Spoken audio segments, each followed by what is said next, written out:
Buenos días a todos y a todas. Agradezco su presencia y su participación en esta ceremonia y en estos diálogos que se abren como una forma de compartir. Si alguien desea hacer alguna pregunta, alguna experiencia, por favor.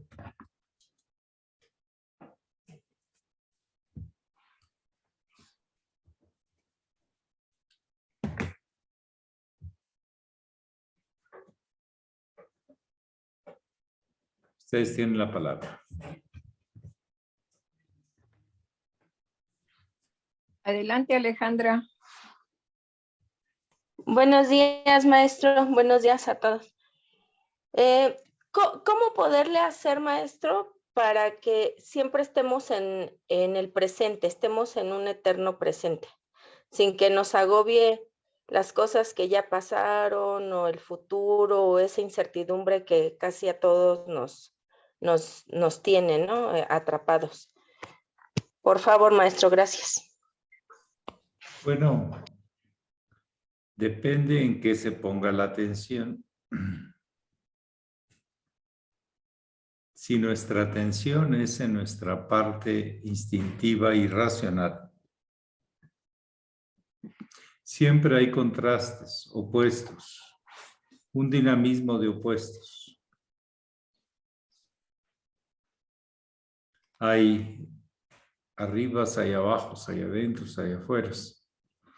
Y no se dice así como es adentro es afuera, así como arriba es abajo.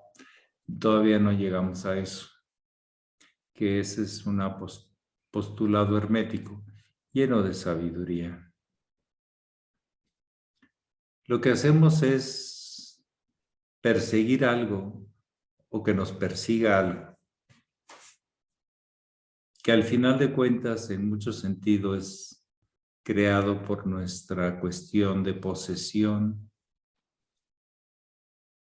tanto de títulos como de fuerza, de personalidad, de ego, el tema de administración del dinero. Nos persigue en vez de que nosotros digamos por dónde se va. Y el tema de que en realidad siempre hay un poder por despertar y por reconocer en todo en la vida, inclusive en los demás. Cuando empezamos a cuestionarnos, ¿qué estoy haciendo? ¿Para qué lo estoy haciendo? ¿Qué trascendencia tiene eso? ¿Qué pasa si no? ¿Qué pasa si sí? Y tomo decisiones. El presente en realidad es un latido del espíritu. Expansión y contracción. En los grandes ciclos y en los pequeños ciclos. No podemos ver el sentido trascendente si seguimos con el sistema racional, solo de la agenda diaria. Contiene mucho que construirá esa seguridad, certeza, ubicación, o puede que no lo ayude. El que se pregunta encuentra. Pero el presente no es algo continuo, el presente es un palpitar, un destello y una implosión de la vida que se regresa, se expresa y se regresa, tanto en la observación de uno mismo como en todos los fenómenos de la vida. Ahí está la mente instintiva y racional observando ese proceso. Pero ya la mente superior contempla y se maravilla y se asombra de lo eterno y lo efímero en la realidad que son las cosas. De la sustancia y de la esencia. De lo que queda y lo que muere. ¿Cuál es su ubicación dentro del proceso? El ser humano tiene que llegar a comprender su sentido trascendente, que es lo que permanece en realidad. Y no es en las emociones, y no es en lo físico. Ahí está la realidad de los fenómenos y de las respuestas y los estímulos y todo eso. Desde la mente empezamos a percibir destellos de unidad, pero no en la racional, en la mente superior. Captamos otro sentido de la vida. Y no es otro en realidad, sino más bien más amplio, más profundo, más eterno.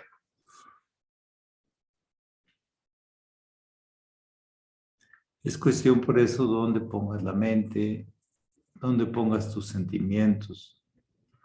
Si ves fluir el paso de los sentimientos, como ves fluir el agua, que nunca es la misma, pero sin embargo es agua.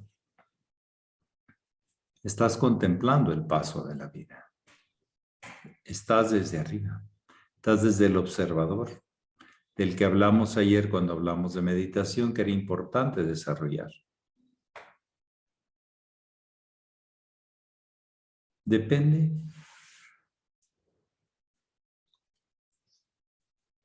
Fíjense cómo el Cristo para su misión pública no le hizo ni cosquillas, no le molestó, no le atrajo ni la comida, ni las posesiones, ni los poderes. Seguir al Cristo es discernir la ilusión que hay detrás de todo eso. Porque en realidad no van a ser míos, es de tránsito. Pertenecen a la vida. Se quedan en la vida. Yo muero, suelto todo, sobre todo el mundo emocional y físico. Que ya no tengo cuerpo para percibirlo así.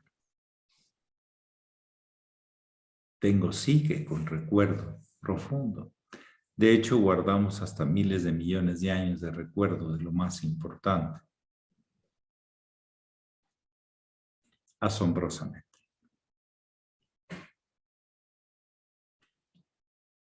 Pero bueno, depende en dónde pongamos. Si lo ponemos es que tengo que, debo de, ándale. Se me va la respiración, pierdo el ritmo interior. El ritmo interior es el que marca mucho de nuestros estados de conciencia. El ritmo interior tiene que ver con nuestra respiración y con nuestro latido de corazón, que siempre van de la mano. La atención en lo que es vida, y no lo que son conceptos, ideas, prisas, objetivos, demandas, etcétera, etcétera. Podríamos hacer lo mismo, pero con otro ritmo. Ahí está la ciencia. Para poner atención en lo importante y no en lo urgente, que sería lo instintivo, lo inconsciente. ¿Que se va a morir alguien? Se muere todo.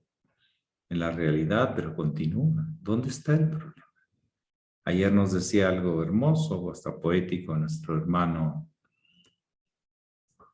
Constantino de Los Ángeles, que su abuela pidió ponerse el mejor vestido.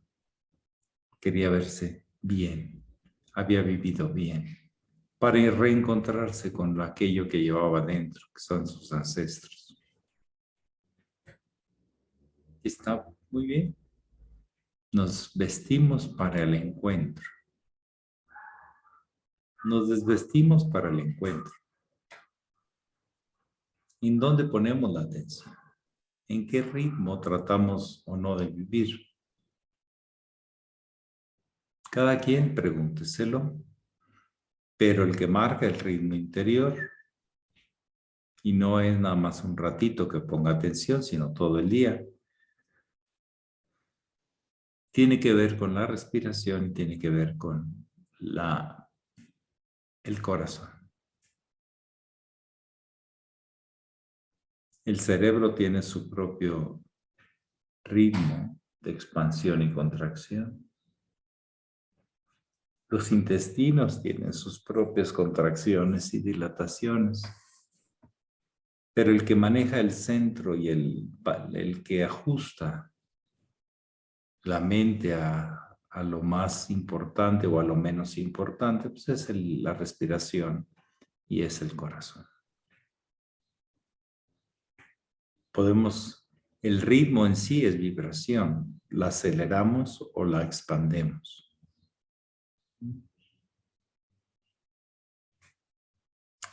Bueno, ¿algo más?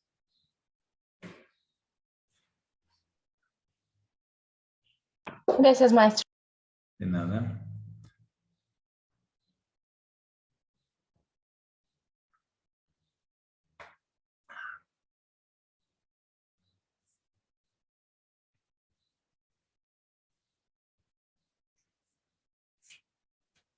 Ustedes tienen la palabra.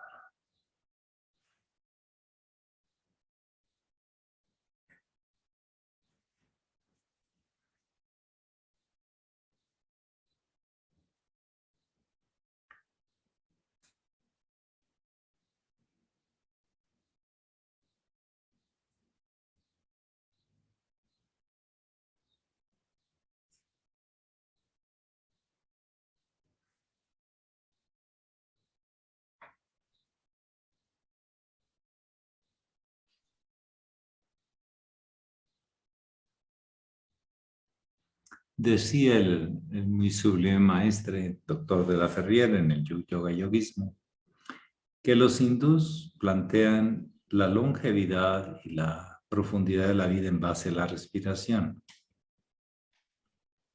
Y dicen que las tortugas duran tanto tiempo porque su respiración es muy lenta. Y por lo tanto concluyen, si tu respiración es lenta y profunda como la tortuga, durarás muchos años y vivirás a fondo. Si tu respiración es superficial, rápida y desajustada, irregular, pues así será tu vida, irregular, caótica, sin continuidad. Por eso los chinos también asocian la tortuga con la longevidad, por su respiración lenta y profunda. Yo creo que intenta que ese concepto de la cultura hindú, bueno, de todos, pero sí de los sabios, pues nos ayude a comprender la importancia.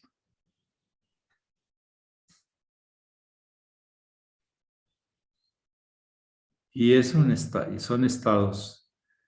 No puedo bajar mi ritmo respiratorio si mi demanda de oxígeno, si mi hiperactividad no baja.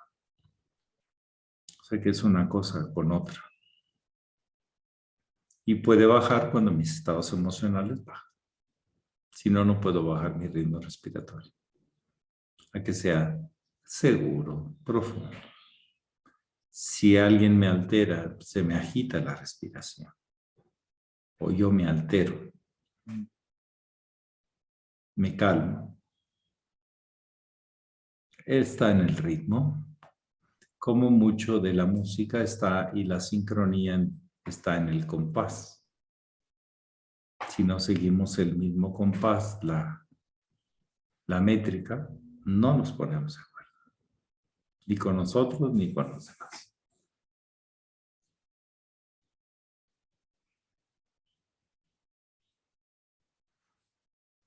¿Algo más esta mañanita?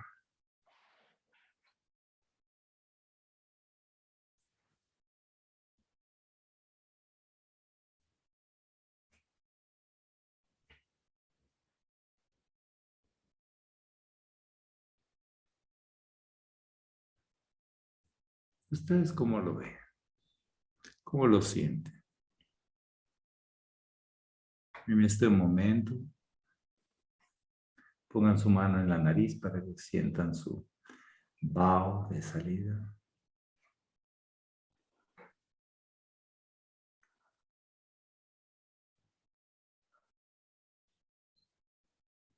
Traten de sincronizar su mente con lo que sienten en su mano y lo que sienten en su corazón y en su pulmón.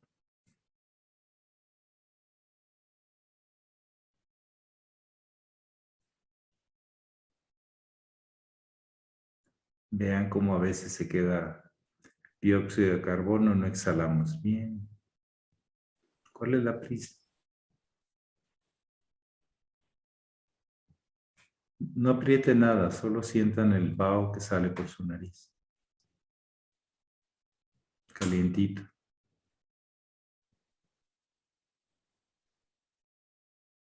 No se toca nada. Se siente.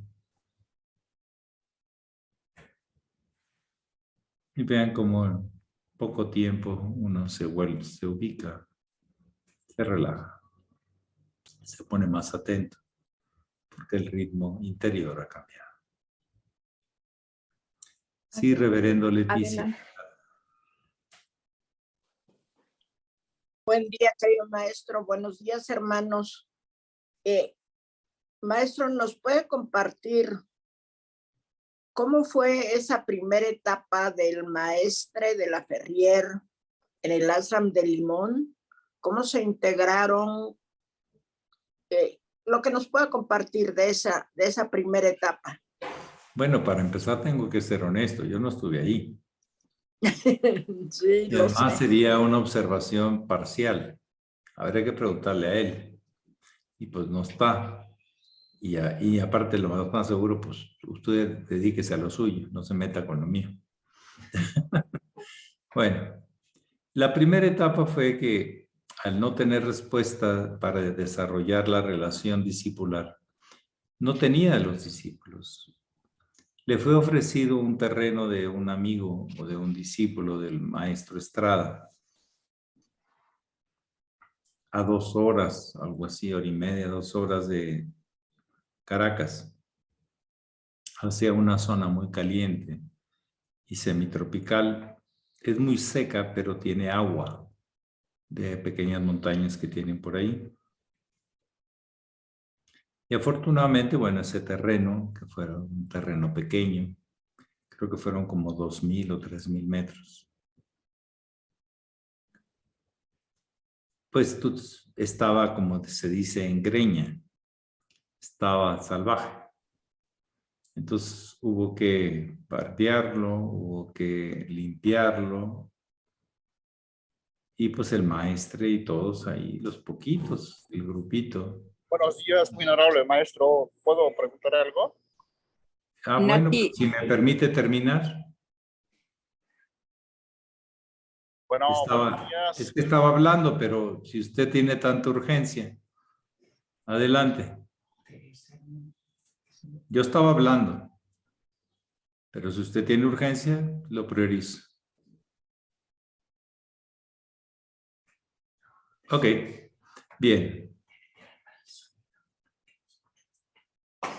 Entonces, estaba en gritos, pues, hubo que despejar zonas, se hicieron 2 casitas alrededor de un patio central. Esas 2 casitas, una era para la habitación de maestre y de Luisa al principio, luego Luisa ya no vivió ahí, hasta donde yo sé. Y la otra era un pequeño lugarcito para reunirse, comer, la cocina. Pues los 2 lugares más inmediatos donde dormir y donde reunirse o comer. Se hizo con materiales de ahí mismo, mucha palma, techos de palma, posiblemente como había esa cascada, había carrizos, o ¿cómo se dice también carrizos? Cáñamos, caña. Y ¿Bambú? pues se hicieron las edificaciones así, muy sencillas, pero también adaptadas al clima caliente de Limón o de Maracay. Venezuela tiene, por las formas de los vientos, lugares muy calientes, muy tropicales, y otros frescos y fríos. Unos están a 1 hora y media y otros a 1 hora y media. De Caracas usted se va a Los Teques y es frío. Los Teques es frío, hasta con edificaciones tipo Suiza. Es frío. Yo sentí frío ahí. Y te vas a Maracay, un calorón de 40 grados, húmedo, duro, seco. y húmedo. A veces depende de los vientos, y depende de las montañas, y depende de todo.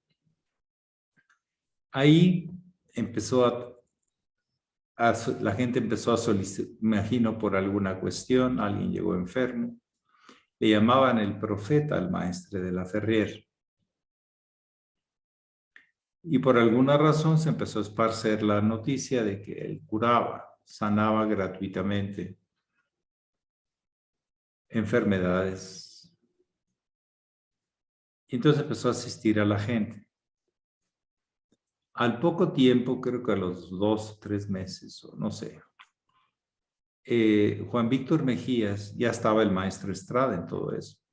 Juan Víctor Mejías, a través de la Iglesia Católica Liberal, del cual a veces asistía, aunque él era deportista y trabajaba en una oficina, se enteró de que la persona que había visto en el periódico y lo fue a buscar. Y entonces se integró Juan Víctor Mejías al trabajo del ARRAM, como el mes o mes y medio, creo, no recuerdo. Por ahí tengo la fecha. Y luego, como a los 10 meses, estamos hablando ya finales del 48, se integró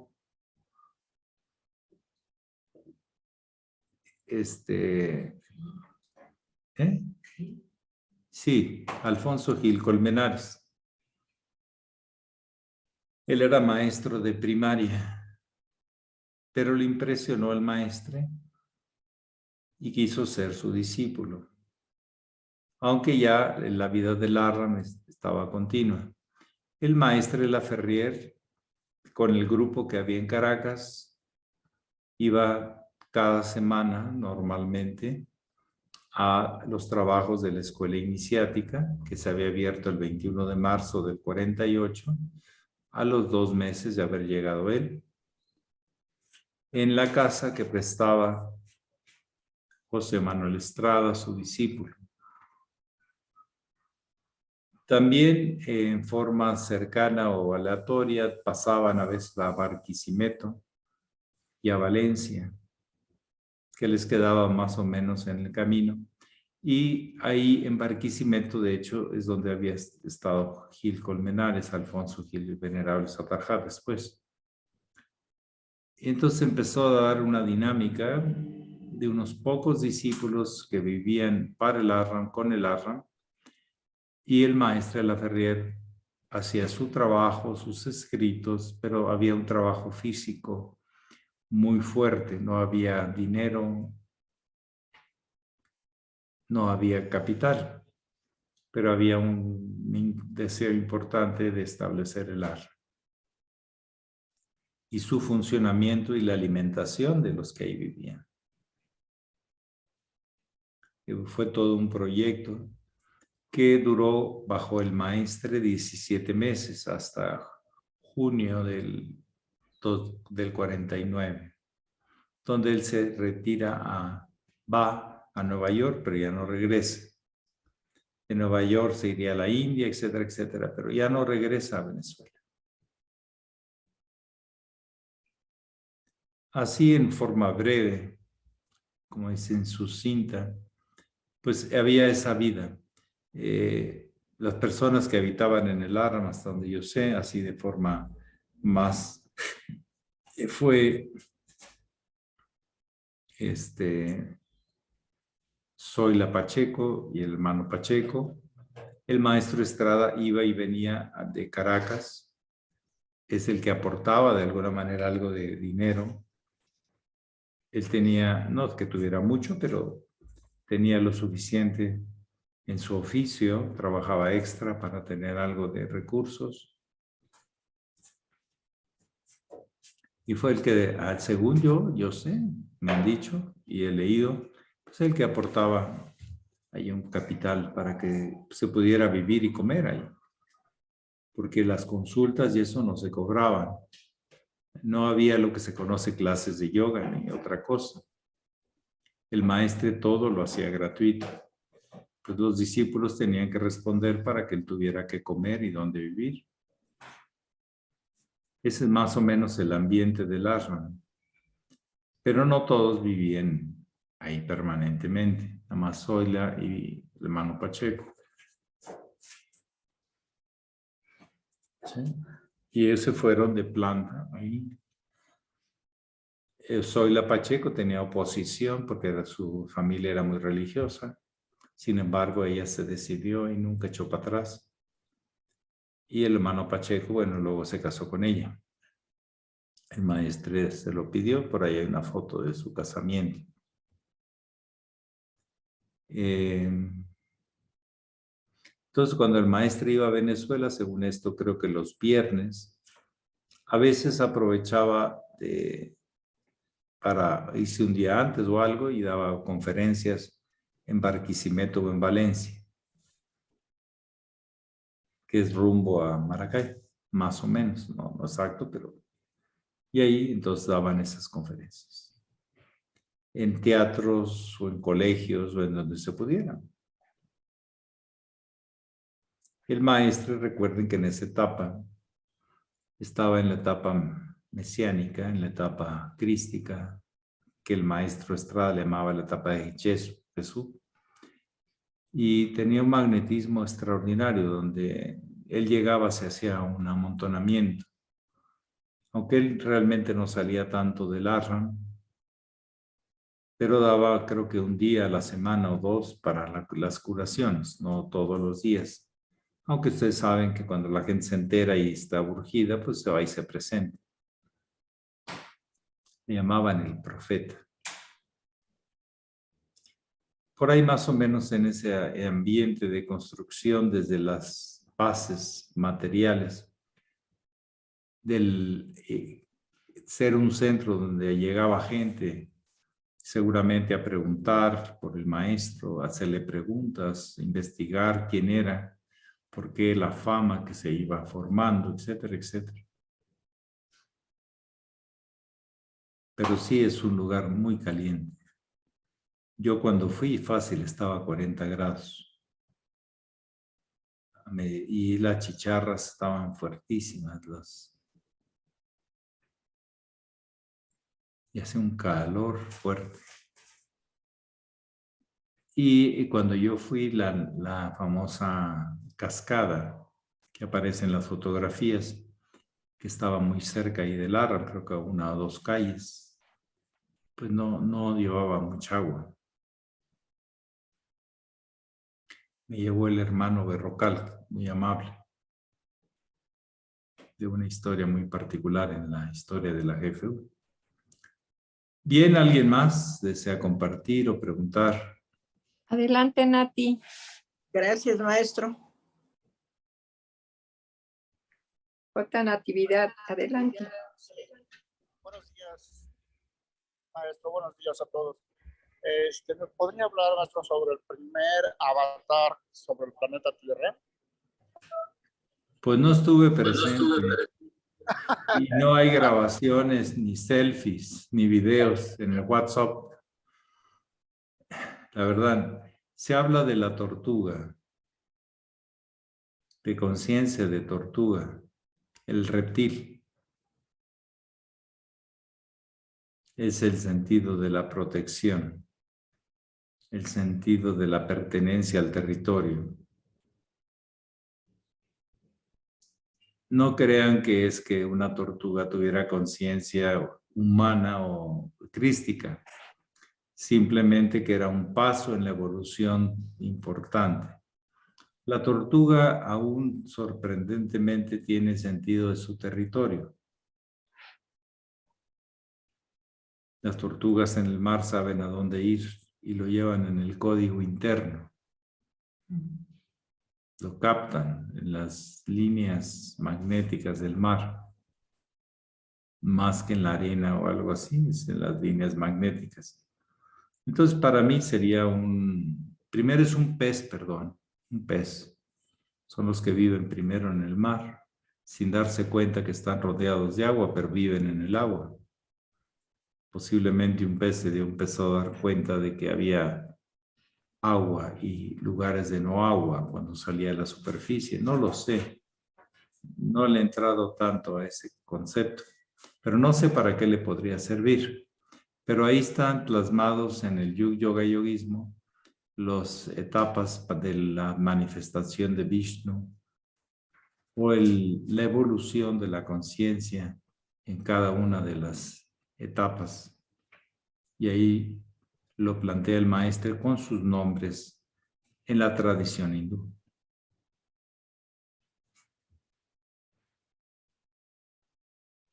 Muchísimas gracias. Pues es pura información, maestro, nada más. Quería ver otro punto de vista, sobre todo el de usted. Ahí está en el yoga toda esa historia. Y él la recoge pues de una tradición de la tradición hindú, sin que nadie le diga que sí o que no. Si usted cree en eso, pues entonces para usted es válido, y si no, pues no es válido. Recurra a otras fuentes de ciencia o de religión. Eso no habla la Biblia, por ejemplo. Entonces, ¿quiere decir que lo omite o que miente la Biblia o mienten los hindús? No. Simplemente son enfoques de tratar de entender cómo hemos llegado aquí. Ahora ya está aquí, ¿qué va a hacer?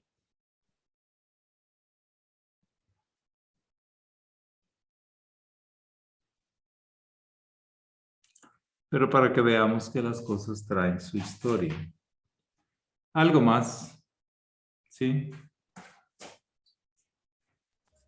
Buenos días, maestro y queridos hermanos. Pues ese ejercicio que hizo, ese momento de invitarnos a sentir el aire hacia adentro, hacia afuera, a mí me conectó en ese instante con esto que el Cristo nos recordó, el reino de los cielos está dentro de vosotros. No sé si podría ampliar esto. Pues las leyes, si no, no funcionaría nuestro cuerpo, ni nuestras emociones, ni nuestra alma, están fundamentadas en leyes. Es el reino de los cielos, es el mundo de la ley, del orden, del sentido, del propósito. Pero hay que encontrarlo, hay que descubrirlo y tratar de sintonizarlo, sincronizarnos con él. Así como, si quieren verlo, pues hay muchas. Por ejemplo, en cada movimiento muscular son miles o millones de explosiones de fósforo y de magnesio y de no sé cuánta cosa para que se pueda hacer ese impulso. El músculo no podría si no tuviera la capacidad de esas explosiones internas, esas estrellas fugaces que se generan con el movimiento. Cuando vas descubriendo cómo te mueve por dentro la vida, pues es como te mueve por fuera. Se mueve por fuera y así, como es adentro, es afuera, como es adentro. No dice que es igual, sino que está basada en las mismas leyes. Por lo tanto, su estudio puede ser viable. Los científicos, en base a leyes, consideran que las leyes se siguen cumpliendo, no importa en dónde.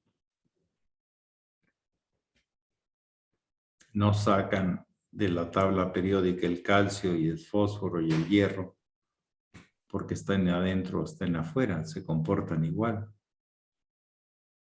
Pero están en interacción con diferentes factores. Todo eso es parte de la comprensión de los señalamientos y las orientaciones de los maestros herméticos.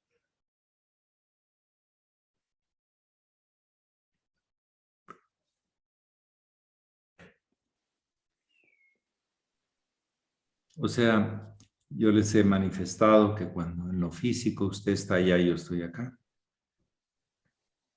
Esa es la percepción física. Y que hay una distancia. Y que usted no es igual que yo. Ese es desde el ángulo físico. Desde el ángulo magnético, emocional, atracción, repulsión, pues tenemos atracciones y rechazos naturales en el proceso. Usted puede estar sintonizada con una cosa y yo con otra. Si nos ponemos de acuerdo, sintonizamos y si no, no. Magnéticamente hablando. En el estado mental, cada quien está pensando en lo suyo, en la mente racional, en la mente baja, la mente inferior, base a sus propios condicionamientos, códigos, descifrando las cosas a su manera. Pero si en la mente superior nos conectamos, encontraríamos que estamos viendo las mismas leyes manifestadas. Hay un principio de unidad dentro de la diversidad a partir del mental, no a partir del emocional. En el emocional no hay unidad, hay a lo mejor empatía o sincronía, pero no hay unidad. En la mente sí puede haber unidad si lo vemos con la mente superior. Y a nivel espiritual, pues uno se manifiesta una cosa, pero en lo esencial, en lo más profundo, que siempre es potencial de posibilidades, pues ahí nos podemos poner de acuerdo que es el mismo potencial de expresión. Venimos de la misma fuente, regresamos a la misma fuente. Entonces depende en dónde nos vayamos sincronizando, sintonizando. Lo físico y lo emocional van mucho de paso, pero cuando pasan, pues mientras pasan, están pasando. Pero lo mental superior son las leyes, la comprensión de las causas a los efectos, en su sentido más profundo, más trascendente. Y entonces estaríamos hablando que el reino de los cielos es en todas partes. Dios está en el cielo, en la tierra y en todo lugar. Eso es, también es en nosotros y es en todos. Es desde el átomo a la molécula, a la ranita, al sapo, al pez, al venado, al perrito, al gato. Operan las mismas leyes. Pero los animales no se dan cuenta de la operación de esas leyes. Ellos simplemente manejan aprendizajes, condicionamientos con los cuales responden y sobreviven, pero no entienden el sentido trascendente. Por eso el hermano mayor decía, es a través de la forma humana que Dios empieza a conocerse a sí mismo.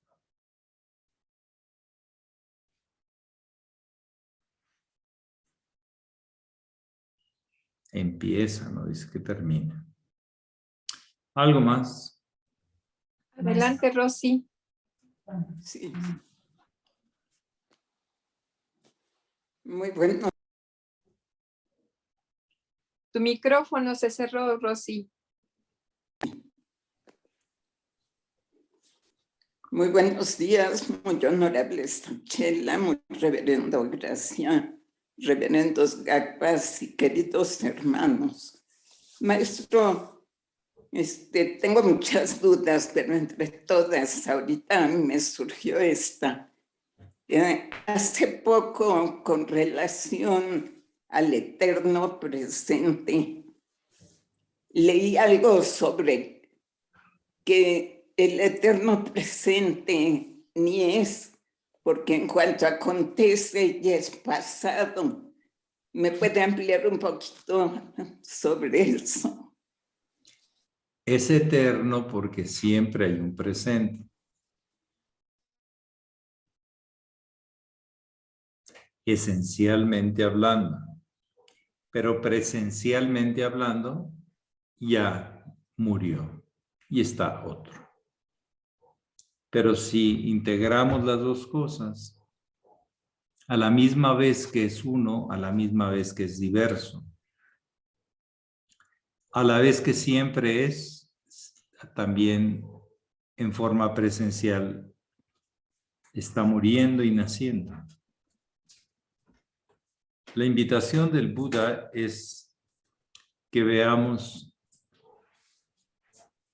las dos naturalezas y las integremos. No tratemos de que una se ponga a la otra, son expresiones. Una es que cuando el verbo se hace carne, toma forma, carne. Pero el verbo es la fuente de todas las posibles formas. Las dos cosas son ciertas. El universo es el mismo tema. Diverso y uno a la vez. A la vez. Uno en un nivel de manifestación y otro eternamente como posibilidad de manifestación. De hecho, yo he pensado, decimos la naturaleza de lo esencial. Es que lo esencial no es natural. Lo esencial es lo que es. Toda la naturaleza tiene forma, presencia, efímera, cambiante. Un átomo, sus partes se están moviendo. Y más allá del átomo se están moviendo. Girando en torno a un centro. Nunca podemos detener el movimiento de las formas, de la materia, de la energía. Podemos comprender que es su naturaleza, aunque siempre la energía no se crea ni se destruye, solo se transforma. Ahí está la ilusión. Pensamos que la energía se transforma, digo, que se crea y se destruye, lo cual no es cierto. Nosotros en realidad en el fondo, de acuerdo a la cosmogonía o cosmología que nos invita el maestre a reflexionar, somos eternos y a la vida somos mortales, pero renacientes.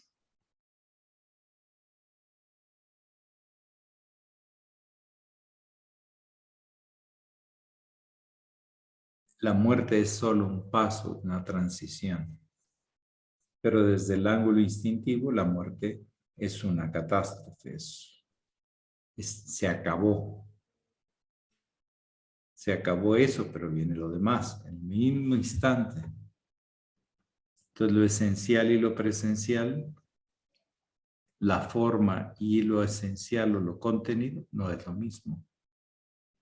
Y el ser humano cada vez más debe ir percibiendo lo esencial, lo que trasciende a las formas.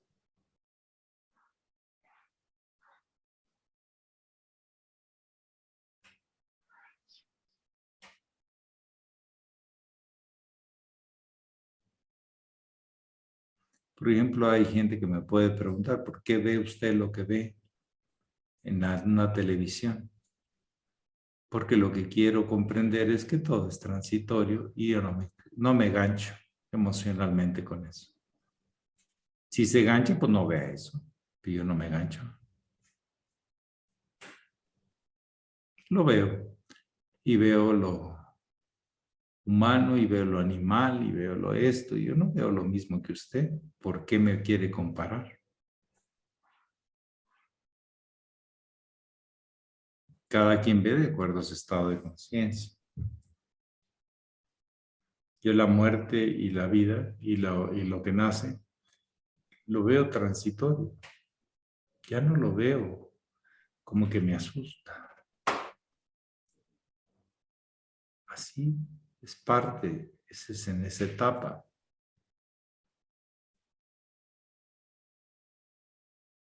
Veo al director y veo a los actores y no solo los personajes. O intento verlos. Yo no veo lo mismo que los demás. Ni más ni menos, simplemente diferente. Sobre los mismos eventos.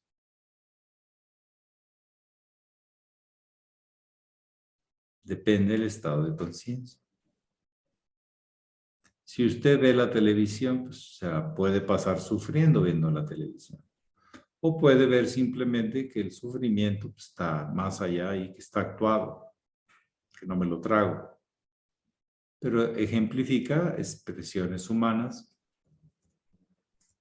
que marcan dolor, desorientación, etcétera, etcétera.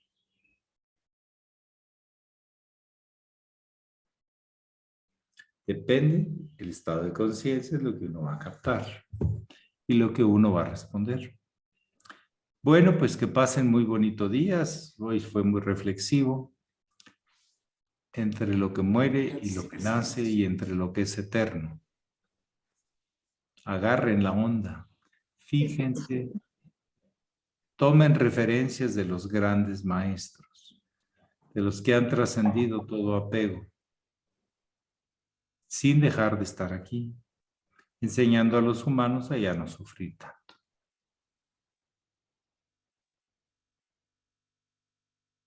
Aunque pase lo que pase.